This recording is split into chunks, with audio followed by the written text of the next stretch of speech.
Sa ilalim ng Memorandum of Agreement na nilagdaan ng Pangulo, DepEd at LGU, pabibilisin na ang pagkukumpuni at konstruksyon sa mga paaralan para sa mas dekalidad na edukasyon.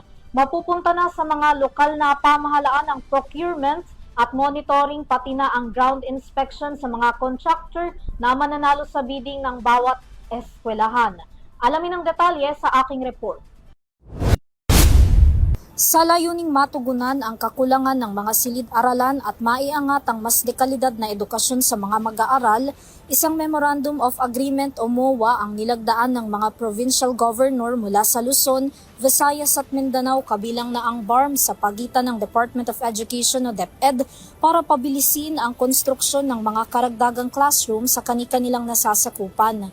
Sa ilalim ng MOA, pangangasiwaan ng mga LGU ang supervision, rehabilitation, procurement at monitoring sa araw-araw na implementasyon ng mga contractor sa proyekto at iba pang on-the-ground inspection. Habang ang DepEd naman ang magbababa ng pondo sa mga lokal na pamahalaan, sila rin ang tutukoy ng mga paaralang kinakailangang dumaan sa konstruksyon, magbibigay ng standard design at titiyak na hindi matitipid ang pondo. Diretsyong ibababa ang pondong gagamitin sa mga LGU mula sa DepEd at hindi na ito dadaan pa sa national government. Kasama sa General Appropriations Act o GAA, ang pondong gagamitin dito na nagkakahalaga ng 85.39 billion pesos sa ilalim ng basic education facilities. Through this MOA, we are ensuring that these funds translate into tangible results through a strict performance-based framework. More importantly, there will be no final turnover without a written validation from the DepEd to confirm that the project meets our standards. Ladies and gentlemen, we must practice full transparency in implementing this MOA or any government project for that matter. Kung tatanungin naman daw ang Pangulo sa pangambang baka magkaroon ulit ng mga ghost at substandard projects, tiwala raw siyang hindi ito pahihintulutan ng mga LGU lalo't nasa ilalim ng MOA na mandatong tututukan ng mga lokal na pamahalaan ng konstruksyon. Katiyak naman tayo.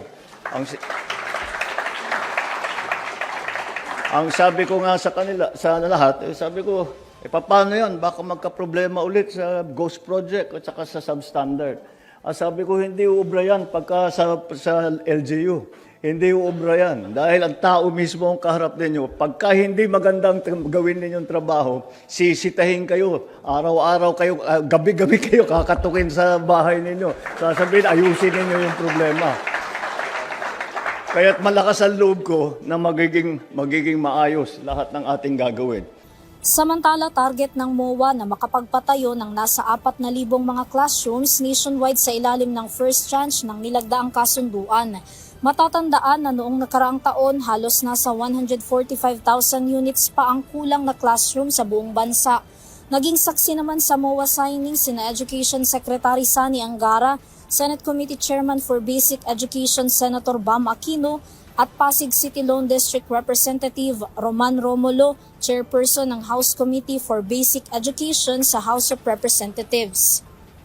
Para sa EuroTV News, Vanessa Cleofas, sumasaludo sa bawat Pilipino.